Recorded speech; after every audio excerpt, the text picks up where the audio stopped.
Hi, everybody. I'm Key, And I'm Bailey and we are coming at you from the from the box. box. Big hockey episode today. And so this is also the first episode that we're testing out our new kind of structure and format. So less opportunity to do like a proper recap, but more to talk about in the discussion portion, which will basically relate to what we talk about in the recap anyways. So let's just dive right into it. As of today, it is Monday, May 5th that we are recording this. And basically, we'll start with the PWHL because some big things have happened then. There was a triple header on Saturday, and it was the last game of the season. And so all six teams were playing on the same day. And so a lot of things on the line in terms of like playoff clinching. So the results of that are the women's Battle of Ontario. Ottawa won that one. The Frost versus the Fleet. It was the Fleet's goalie appreciation night, and Tuukka Rask, who's like a really famous Bruins goalie, did the puck drop and was a special guest. But the Fleet proceeded to lose 8-1, which means that they have been eliminated from the playoffs and the Frost are in. If the Fleet if it was the other way around, then it would have meant the Frost would have been eliminated and the Fleet would have made the playoffs. And so I was really hoping that the Fleet would win, but unfortunately, we have year two of Minnesota Frost making the PWHL playoffs. So let's hope they get eliminated in round one. At least it wasn't a shutout. Yes, at least it wasn't a shutout. At least it was 8-1. And then the Sirens are already eliminated, but they played the Victoire and they lost 3-2. So that was how that triple header went. Lots of hockey for the women on that day. And yesterday, the Victoire, ending the season as the first in the league, they got to, because there's only 6 teams in the PWHL and only 4 of them actually make the playoffs. They do this thing where like the top team actually gets to choose their opponent. Like it's not done by like a matching system or anything. They just straight up get to choose who they want to verse in the first round. So with big anticipation over who Montreal would choose, lots of different ways that it could have gone, but they ended up choosing Ottawa, which is interesting to me because in the regular season I found that Ottawa has really kind of given them a run for their money. Like Montreal has won against Ottawa a decent amount, but like Ottawa has given them quite a hard time.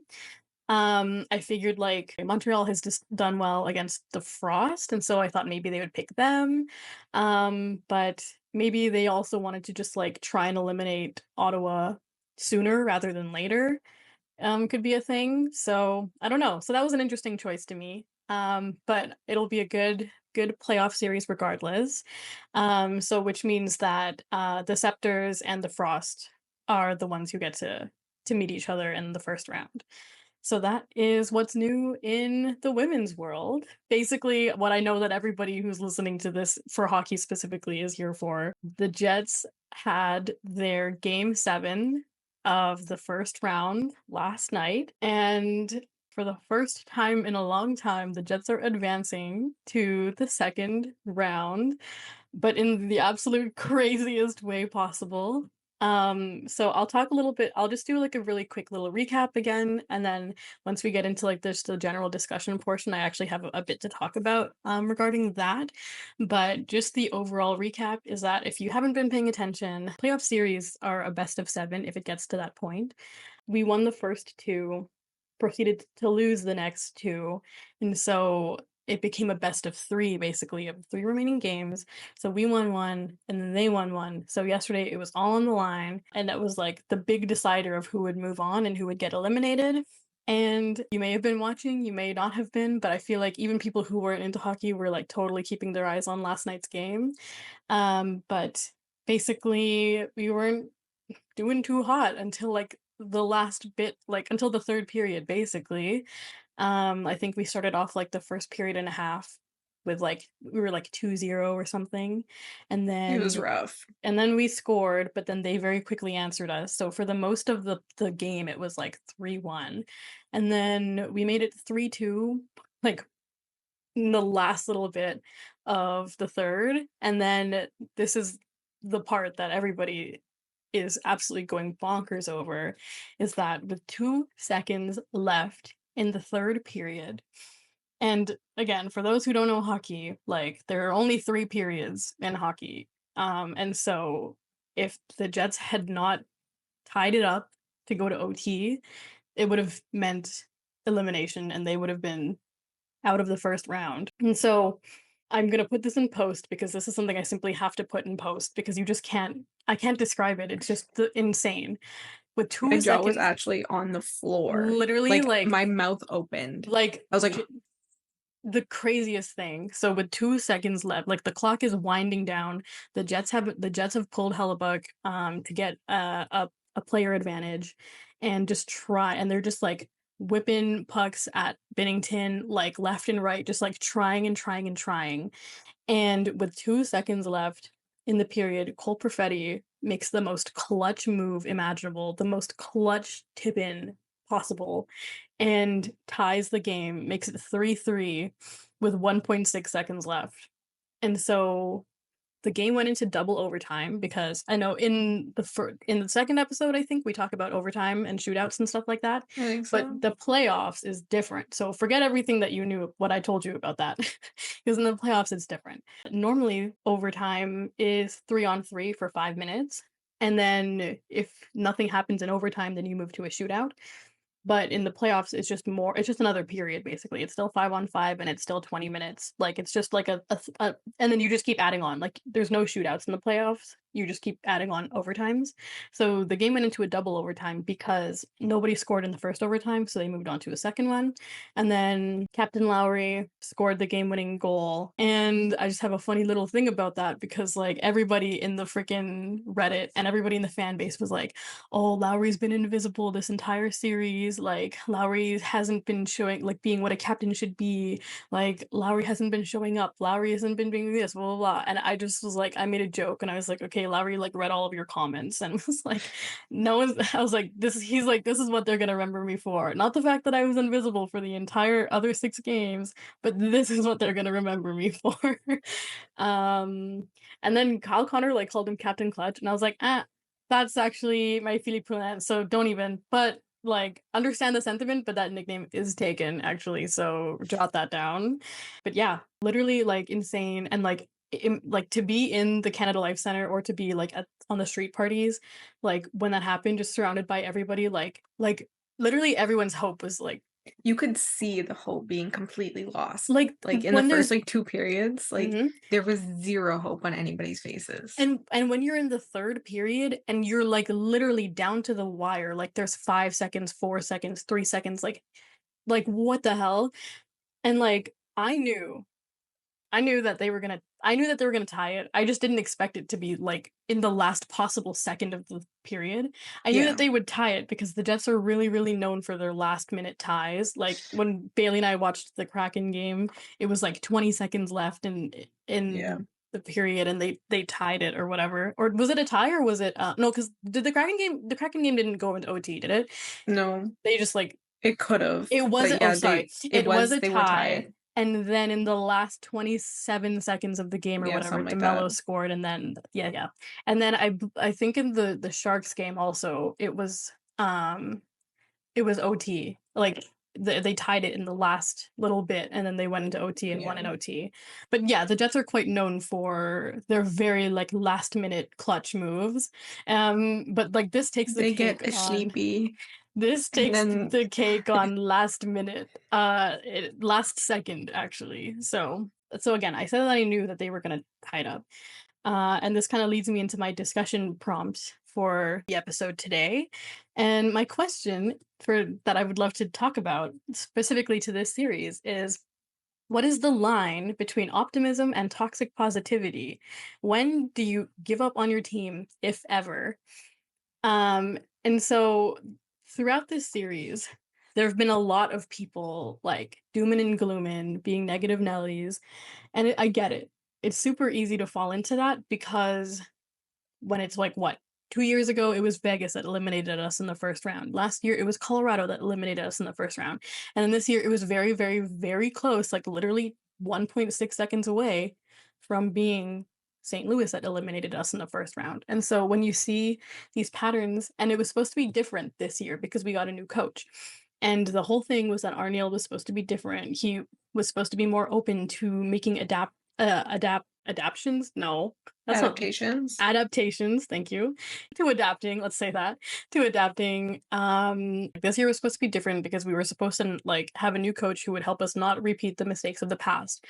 And so it was super easy to fall into doom and gloom when, we did come out on top of the first two games, but like you were still seeing problems that happened last year and the year before.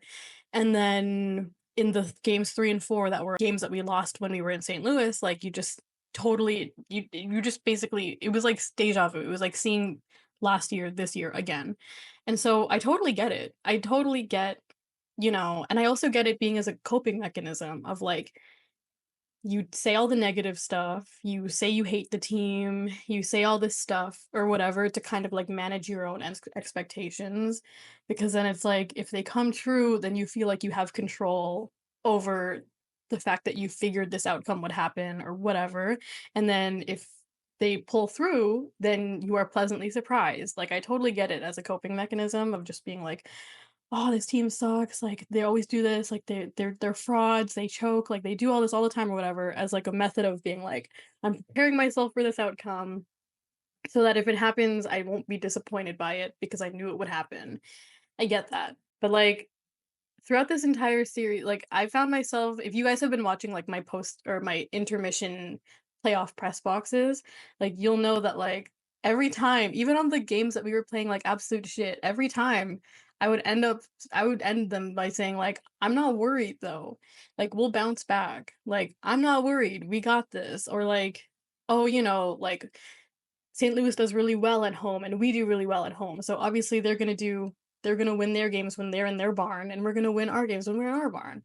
And I just kept finding ways to just be like genuinely, even the fact that we made it to game 7, I wasn't worried because I was like, game 7's gonna be If at game home. 7 if game 7 was in St. Louis, Yeah, I probably would be like, okay, like we're really cutting it. But the fact that it was at home, I just kept finding reasons to be like, no, they'll pull through. No, they'll pull through. Obviously they did. And even the fact that I was like, I knew they would tie it. Like even when it was down to the wire at like 2 seconds left before Perfetti had even done his thing, I was like, they're gonna get a shot. They're gonna get a shot. They're gonna do it. They're gonna do it. And so me being like having this mindset, but seeing like going through Instagram and seeing like going on the game day thread Reddits all the time and seeing all this doom and gloom of like it's the same team, will never change, blah blah blah. It really got me thinking, like, when do you throw in the towel, so to speak? Like when does optimism start becoming toxic positivity of like, I don't want to hear your criticism, I don't want to hear any of this stuff, like they're gonna get it, they're gonna get it. Like when does it become, you know? And like, but there's also a difference between like rooting for your team mm-hmm, and being like and putting your like life on the line over it, mm-hmm, mm-hmm. right? Yeah, Like you still want your team to you want to be rooting for your team totally. Yeah. because that's your team, right? Like that's me with Seattle. Mm-hmm. Am I fully aware that they're not great? Right now, Yeah. Right now, currently. currently. But am I gonna go into every game and be like, hell yeah, of course, Mm-hmm. because that's my team. Totally. Right. But I'm not gonna put my life online. I'm not gonna be like, if this game, like if they lose, Mm-hmm. mm, It's the week's over. gone. Like it's over. I'm Yeah, done. yeah. Or like if they lose, I'm dropping them. I'm not a fan anymore. Like, yeah, yeah, Exactly. totally. Yeah. And it's just super, yeah, it's just super interesting because it's like even just like in a smaller scale, like not like me versus the fandom, but even just like a household scale. Like every game I've been like, it's fine. They'll bounce back. They got this. And Robbie's the type of person who's very much like, it's so over, like fuck, like like so it's really interesting like having this contrast between us because I'm just like even on game 6 when we could have done away with the whole idea of moving into game 7, like we could have won game 6 and just like called it a series. But they were playing, like, probably some of the worst hockey, They and they were not good. and, like, Robbie was so pissed, but even then, I was like, it's okay, like, we're fine." And, like, it just was so jarring to me, I guess, that, like, I was reacting that way, but, like, there was just something in me that I was like, I have, like, faith in them, like, I've seen them make like, last minute pull-throughs before, and I think that they could do it. Because for me, I think I'm, like, open to constructive criticism, but I don't like just flat out negativity. Like, I think that I appreciate when people are being negative, but in a constructive way Mhm. versus just absolute doomers. And, like, I think that's where I kind of ride it of, like, I'm positive because of these things, while I accept that there are things to be reconfigured or things to be criticized or whatever. But I'm not gonna like I'm not I don't like the whole mentality of like it's so over, like it's done. And because I'm of the opinion like it's not over until it's over. And Yeah, 100%. like last night's game was a complete like proof of that. Like it's not over until the buzzer is ringing and the time is 0.0. And yeah, we made it work with 2 seconds left. Okay, maybe a hot take, but I'm like, okay, I feel like if you were in the camp that was like dooming and glooming and saying that you were done with the team and that like this team sucks and the same mistakes or whatever, I don't you don't get to celebrate with us. I literally saw one person who like okay, not even one person, multiple people in the game day thread were like talking about how Lowry should be stripped of his captaincy because he didn't show up for the series. And yes, was he not a notable player throughout most of the games? No. Was he doing anything really useful? No. I mean, nobody was, but like your captain Mhm. especially, yes, he wasn't really showing up the way that Braden Shen was showing up. I get it. But, like, stripping him of his captaincy is really extreme, and then I saw everybody afterwards when we'd won the thing, everyone being like, "Oh my god, Lowry came in clutch, thank you, Lowry." I'm like, "You guys were literally just like, asking for his C to get stripped off, like, 2 Hot take hours moment. ago." Mhm, They could've won it earlier mhm. and even tied it earlier, or they could've won it earlier if they weren't trying to get Perfetti a hat trick.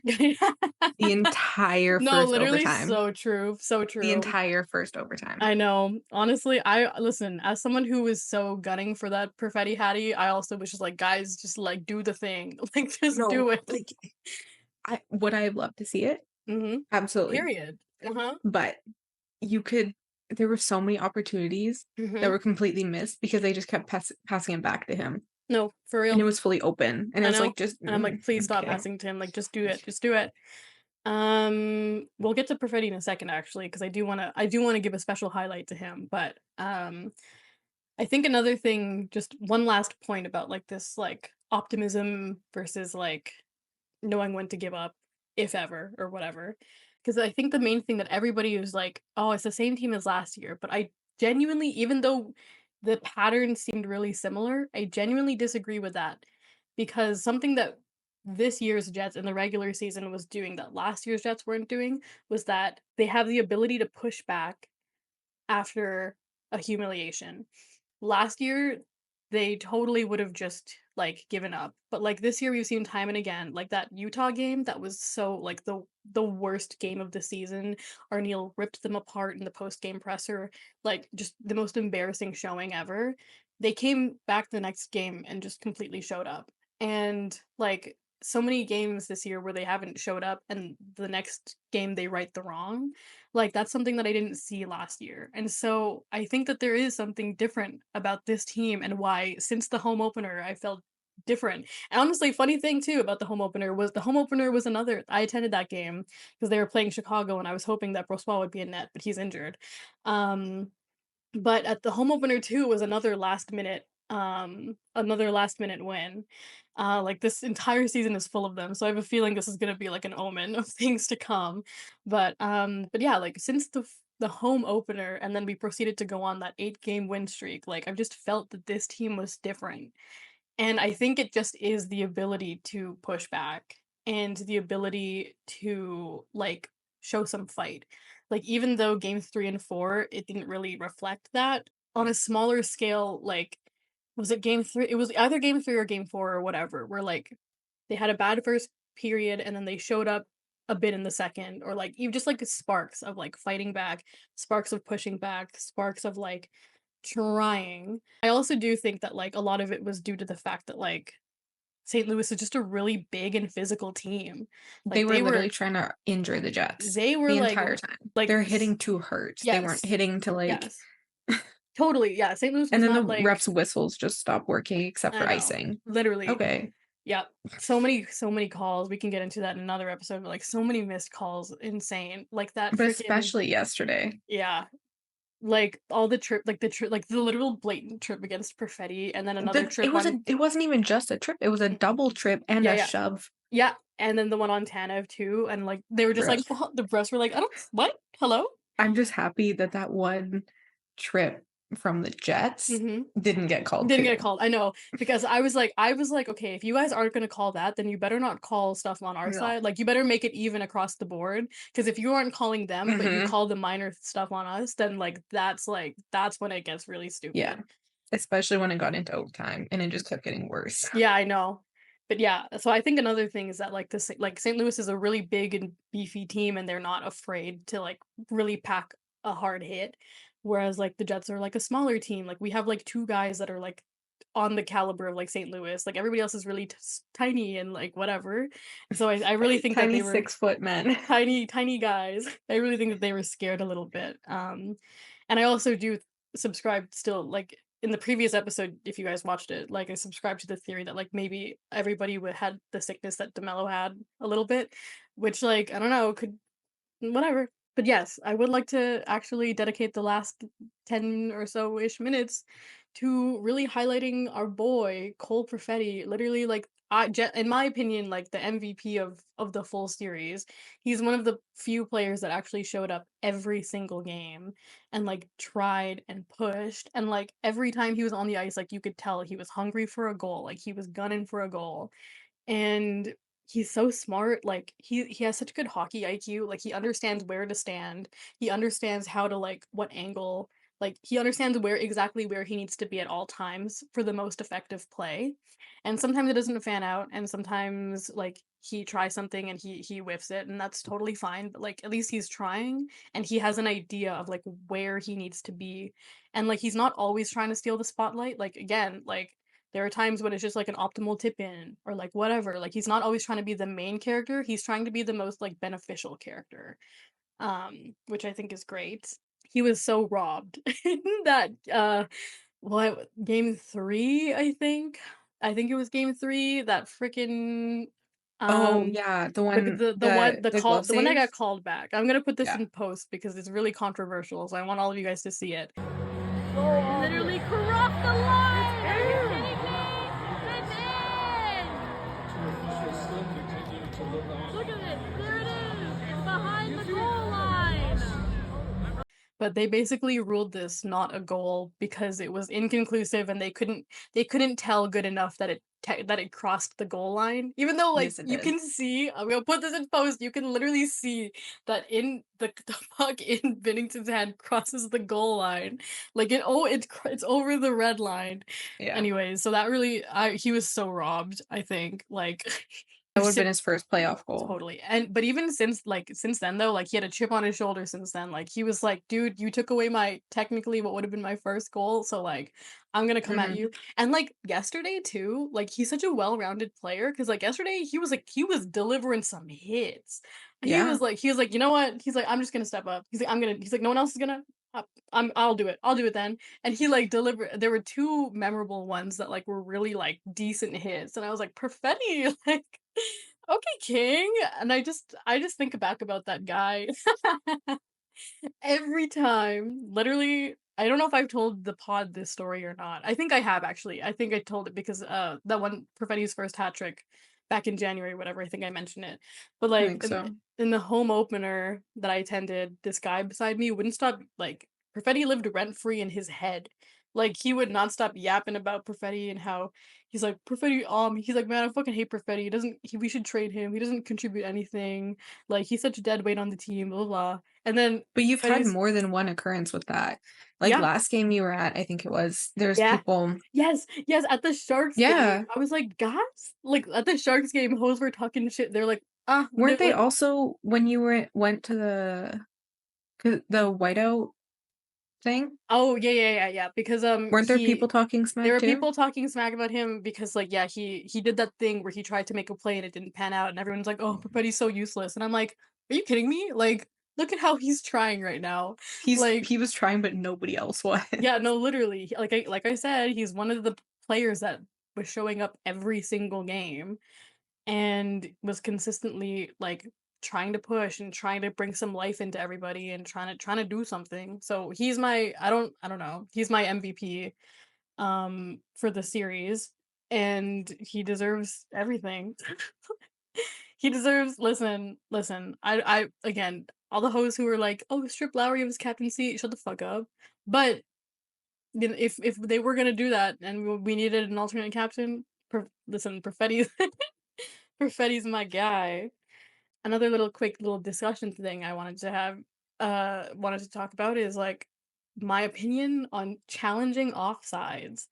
Because there was a Baron goal on during game 6 that, like, was so freaking good, but it got called back because Appleton was offside. And I don't know if we've talked about offsides on the pod yet, but it's basically like picture of a hockey rink, and you see that there's 2 blue lines. When you're going into the enemy's territory and crossing their blue line, you need to be behind the puck. And so if you are a player and your buddy has the puck and you cross the blue line way before your buddy with the puck crosses the blue line, that's called offside. And so it's something that, like, you can challenge a goal on. So, like, if a goal happens but one of your players was offside, then it nullifies the goal and doesn't count. My hot take is that I think that offsides shouldn't be a challengeable thing that, like, can nullify a goal. This is why. Whenever someone is offside, the ref stop the play and you just have to face off somewhere else. So it is, like, literally part of the ref's job to be watching for offsides and then whistle if someone is offside. Boom. So if a goal happens and someone was offside and the ref didn't whistle the play dead because someone was offside, like they missed it. I feel like that shouldn't be grounds to nullify a goal because the ref should have been doing their job. The ref Like should get a penalty. why should the player who made the effort beat the goalie and shot a goal be punished because the ref didn't do what they were paid to do? You know? Like Hot take on top of that. mhm. And not even hot. It's just technically it's considered offside, but when it goes over Mhm. and then it comes back and it goes back Mhm. over, Mhm. Mhm. no, I don't No. like that. Mhm. I Because don't it was care. already over when you went over. Yeah, And then exactly. the fact that it crossed back over Mhm. the line, Mhm. I know, weak, like, so dumb. stupid. Like, it shouldn't like, doesn't matter. So I so agree with that. Part of the ref's freaking job description is to blow the whistle if they see a player's offside. So if they miss that, that's on them. Like, that shouldn't be on the players. Like, that's not their wheelhouse. That's not their freaking prerogative. Like, they should just let it happen because it's like, damn, our bad. Like, you It's shouldn't like punish. all the tripping calls and all the Yeah, like other calls exactly. that they miss. Exactly, Nothing happens right? with those. Like, sometimes a missed penalty or whatever, someone gets massively tripped, gives the other team a breakaway or an advantage or whatever, leads to a goal. It's like, okay, so, like, why can't we nullify that goal because you missed the call? Like, so many missed calls lead to goals, so, like, why should a missed offside call, like, I just think that offside shouldn't be reviewable. Like, if everyone's like, "Oh, that was offside," it should just be like, "Yeah, it was." Anyways, because I believe, and I'm gonna have to do some real hella research on this, but I'm pretty sure that the PWHL, like, doesn't make offsides like a challengeable thing. I think it's in their rule book or whatever. They have, like, a very specific clause about reviewing offsides. Like, they have it so that it's not, like, reviewable or something like that. And so because it's not reviewable, it can't be challenged or something. Again, I will totally edit this if this is like not correct, but like there was like this controversy because there was a Sirens game and Jessie Eldridge, we won an OT, but like she was like massively offside, like insanely offside, like insane that the refs would even miss it, kind of insanely offside. But like nobody reviewed it. The coaches didn't look angry about it. Because that's another thing too, is that like sometimes if refs miss calls, but the coaches catch it, like you'll see them being like, hey, what the fuck, you missed that, blah blah blah. But like everybody seemed cool about the fact that Jessie Eldridge was like insanely offside. So everyone's like, okay, that's weird. Like, why didn't they call it? Why didn't they review it? And why didn't they nullify it? That's weird.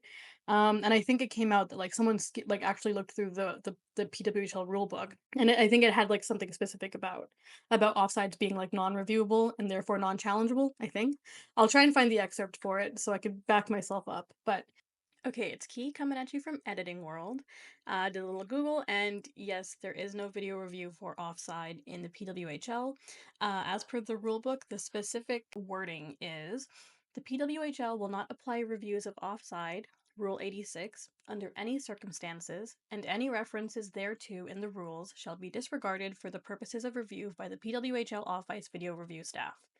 So it's like intentional and specific enough of a wording that they're basically like, we're not going to do what they do in the NHL. We will not be video reviewing offsides.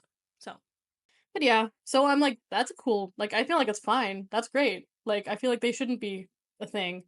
And like, you would think that I'm only saying that because it like would benefit my team, but like, does it feel nice when the opponent's against the Jets goal gets called back because it was offside? Yeah, but I still think that it shouldn't even be a thing. Because why should the players get punished because the refs didn't do what they're supposed to do? Anyways, Jets move on to round 2, furthest that they've gotten in a long time. Like the furthest that the Jets have ever gotten, period, is like the semifinals, the Western Conference Finals, and that was in 2018. So that was like 7 years ago, and that was the year that I became a Jets fan. So yeah, this was like almost a decade ago. Gosh, that was so long ago. I know, isn't that insane? So very exciting to break the narrative and beat the allegations that were first round exits and first round chokers.